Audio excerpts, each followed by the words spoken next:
Good afternoon, dear professors, ladies and gentlemen. Welcome to attend my defense. I'm Zhongze Tang, and my thesis advisor is Professor Lin Chen. And the topic of my master thesis is eating habits monitoring using Wi-Fi. Here's the outline of this presentation. In the first part, I will introduce the background of this project, including introduction, related work, design objective and challenges, and what is channel state information. And in the next section, I will talk about the detail of the system implementation, and then the performance evaluation, future work, and the conclusion. Here's the introduction. Basically, we define the eating habits by when people eat, what people eat, and how people eat. And it is a common sense that the unhealthy eating habits like skipping meals or eating irregular meals or overeating adversely are related to some health problems like obesity, heart disease, and diabetes. And it's nutrition researchers' job to find out the exact relationship between the eating habits and the health problems. But it's our research interest to design or implement a system that can collect the eating habits information automatically. So that's the objective of this project. And here are some related work about how about the eating moment recognition, i.e. the eating habits information collection systems. And for example, there are a solution based on the motion sensor. They use the motion sensor in a smartwatch, and the second solution is based on the vision. For example, they can use the camera in a smartwatch to, they can use the camera on a smartphone to take a photo of the food, and they can detect the calorie of the food and to get the eating habit information. And there is also another solution based on the light spectrum. This is called Smart U, a smart utensil that can detect what kind of food the user is eating by analyze the reflect of the light spectrum. And the last one is the smart environment called Smart Surface. This system is based on a pressure sensor. It can analyze the amount of the food by analyze the change of the pressure. And the eating moments recognition is a kind of activity recognition. And some research teams also achieve the activity recognition by the help of the channel state information, the so-called CSI.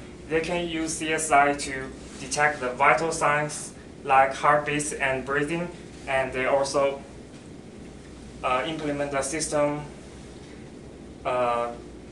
implement a fitness assistance system that can detect the workout, how the user work out.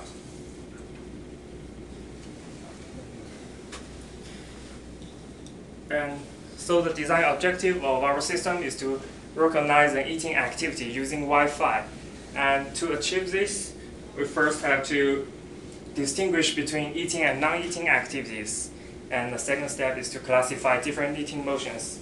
In this paper, we only classify 4 eating motions that are eating with a spoon, a fork, and a knife, or eating with a knife, or eating with bare hands directly. And the final goal of our system is to infer meaningful eating habits information from the data, and we generate a report for the user. Okay, here are some challenges. We need to figure out how to use the wireless signal to recognize activities.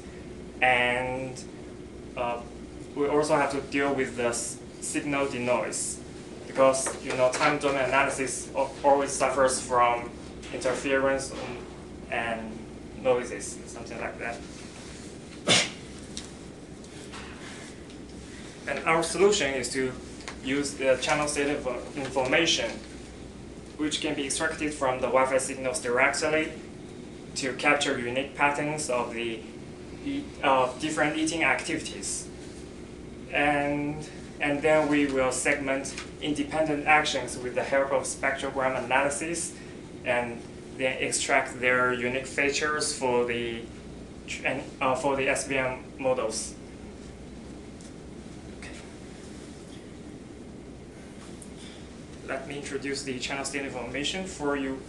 The channel state information describes how a signal propagates from the transmitter to the receiver over a narrow bandwidth.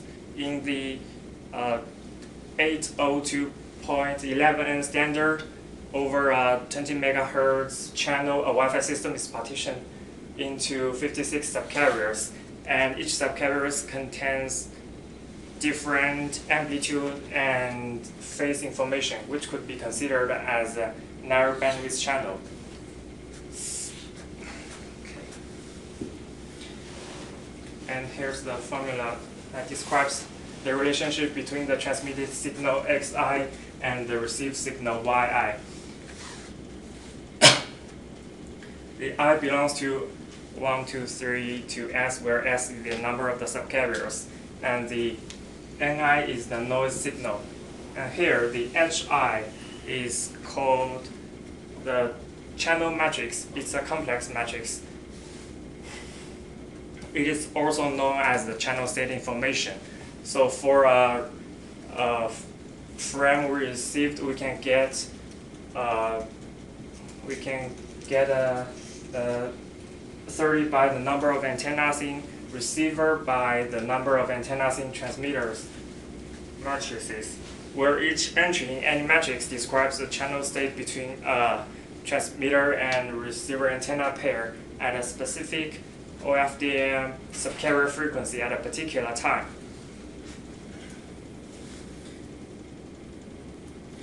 And here's the system overview. And this is the transmitter. It's 802.11n AP, and this is the receiver, a mini PC. We collect the CSI on the mini PC, and then we perform the eating episodes detector on the CSI streams. And if the eating episodes is detected, we then start the spectrogram analysis to segment the eating motions and do the classification and some interpretation. And the final result will be generated in the eating habits assessment. And finally, a report will be generated. Okay. Let's talk about the eating episodes detector first. Here is an example of CSI raw data. It is from subcarrier number 30. A volunteer is asked to sit in front of the table between the transmitter and the receiver silently. We can see the,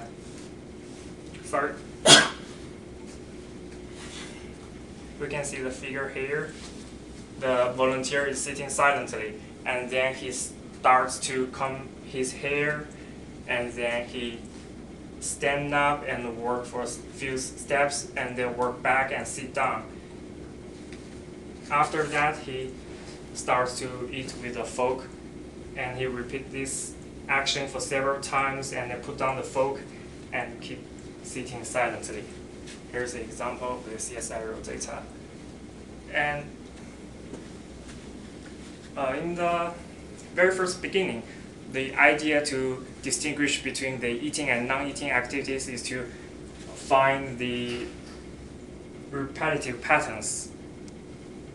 You can see there are about 5 repetitive patterns here. But some non-eating activities like combing hair also have repetitive patterns. So we decided to use a simple SVM to distinguish between eating and non-eating activities. And we just add a window with a 50% overlap to the CSI streams on every subcarrier, and we extract 8 time domain features on each subcarrier. And a feature vector is 1 by 8, and there are 30 subcarriers, so finally the vector is 1 by 240. And we use the SVM to classify eating activities and non-eating activities. This is a very simple method, and in our future work we will try to detect chewing as the proxy of eating. I think the result of that will be better. Each one of these is unique. It's individually learned. Excuse me? For the individual subject, they have their own SVM. Individual subject. Yes. Person. Yes. Each one. So one person eating with a fork is quite different from another person eating with a fork. Yes. Okay. It is also including in our future work. I will introduce that later. And then we start the classification of eating motions. But first of all, we have to segment the eating motions to extract the features. And to extract the features of different eating motions, we must split the CSI data of continuous actions into independent actions. And we adopt the method called the short-time energy to do the segmentation.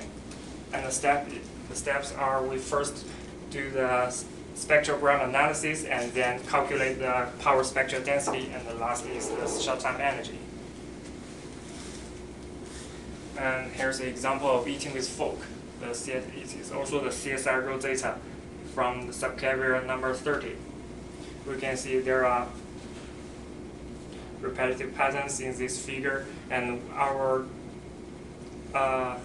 goal is to segment each independent actions in the time domain. And we first perform the short-time Fourier transform on this figure, and we can get the spectrogram of the CSI raw data. And we can also see the repetitive patterns here. And then we accumulate all the power spectral density along the frequency. We can get the cumulative power spectral density. And then we calculate the short-time energy using this formula. Here at CPSD is the cumulative power spectral density, and the W is the a window function. We can get the figure of the short-time energy. And to segment the eating motions, we just simply find the 0 energy points here. We just to find the 0 energy points locate at the left and the right of each peak, here and here.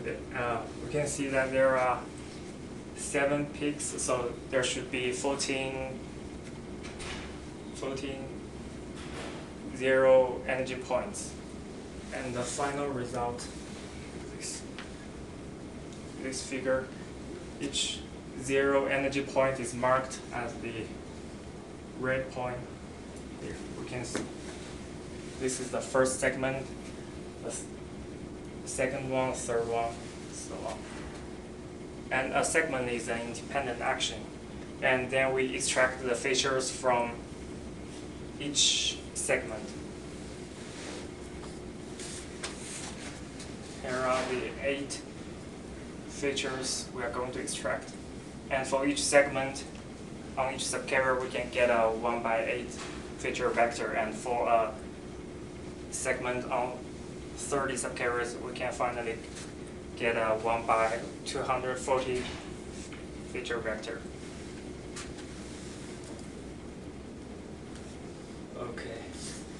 And We also adopt some improvement methods. The first one is subcarrier selection. It's a kind of weight strategy. There are 4 actions in this to classify this system. So there are 4 clusters, A, B, C, and D. We calculate the 4 centroid of the 4 clusters. A 1/8 feature vector from a subcarrier is a point in one cluster. So we can calculate the centroid of a cluster using these points. And then we, for example, for a point in cluster A, we calculate a parameter called dist using this formula. It equals to A over B plus A over C plus A over D. It describes how close it is to how close it is to its own centroid, and how far it is between itself and the other 3 centroids.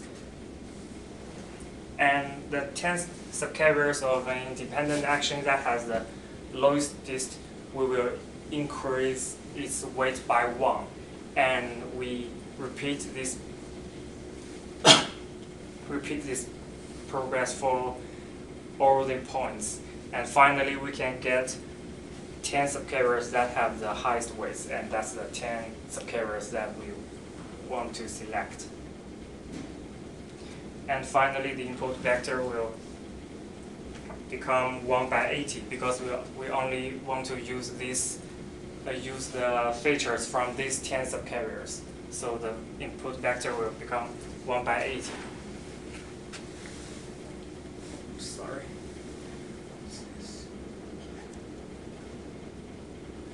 Okay. Next up, we also adopted the majority vote method. We'll use the subcarrier selected in the previous step. And for training, we use a 1/80 vector before, but now we use 10 1/8 vectors. And also for prediction, we also use 10 1/8 vectors. And the final result is the prediction result that appears most often in these 10 prediction results. So this is called majority vote.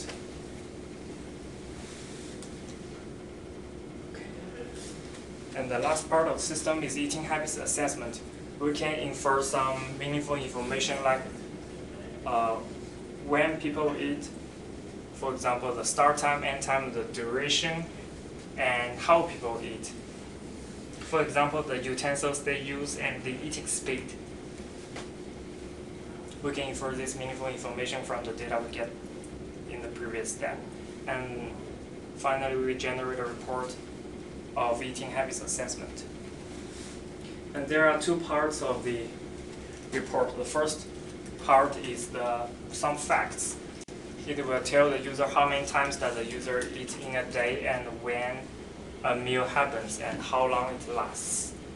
And the third is what kind of utensils the user uses in different meals. The last one is how fast the user eats in every meal. And the second part is some alerts. These alerts are based on the suggestions of the American Heart Association.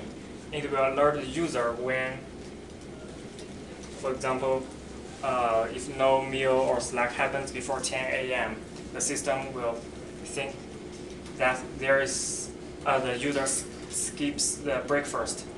And the second one is the eating too fast warning. If the average time of an eating action in a meal is less than 2 seconds. And the third one is eat too late warning. If any meal happens from 1 a.m. to 6 a.m.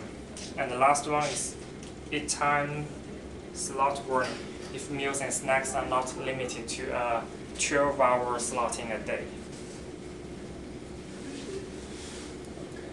Here's the performance evaluation. This is the setup of my system. This is the transmitter, TP-Link router, and this is the receiver, gigabit mini PC equipped with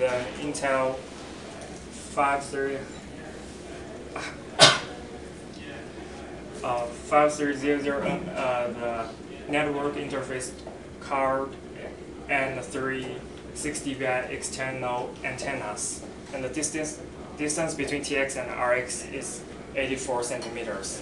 We choose 1,000 packets per second as the packet rate. And there are 2 volunteers in the data collection, and each volunteer will repeat each actions 100 times, and we use 50% of the data set for training and the rest is for testing. So in total there should be 400 repetitions for testing. And the volunteers are also asked to stay at the room for extra 10 minutes, but they can only reading or typing. And we use accuracy and confusion metrics to describe the performance. And here's the performance evaluation, the final result. I'm sorry that I combined the result of 2 volunteers. I should show them separately. And the segment accuracy is 94%.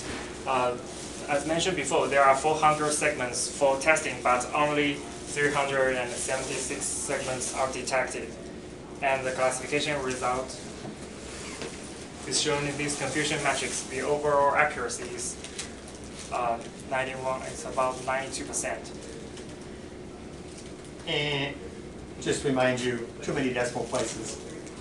You don't have enough volunteers to get 1 part in 10,000 accuracy. Yes, that's correct. And here's the result of eating episodes detection. We can see that the detected eating time is always longer than the real eating time. This is because if the interval between 2 eating motions is smaller than 30 seconds, we will count these 30 seconds into the eating time.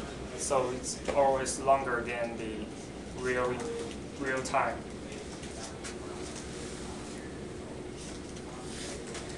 And here's the limitation, the future work.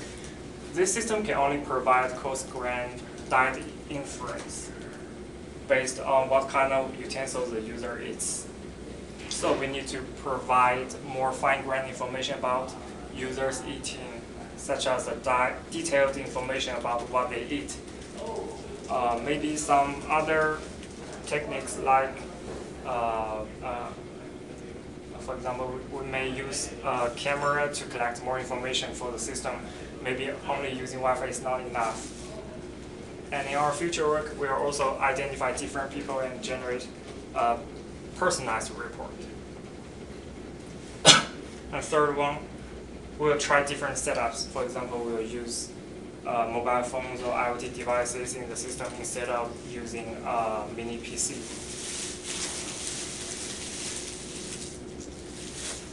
And the conclusion.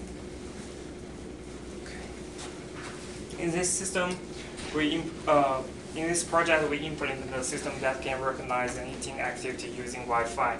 We can distinguish between eating and non-eating activities. Also, we can classify different eating motions. And we can also infer some meaningful eating habits information from the data. Okay. Some acknowledgements. In this project, I would like to thank my thesis advisor, Professor Yin Cheng, for her guidance, motivation, and encouragement. I would also like to thank Chen Wang and Jian Liu for their guidance. I would also like to thank the committee members, Professor Sheng Wei and Professor Richard Howard for your attendance and comments. And that's all for my presentation. Thank you. Any comments and questions?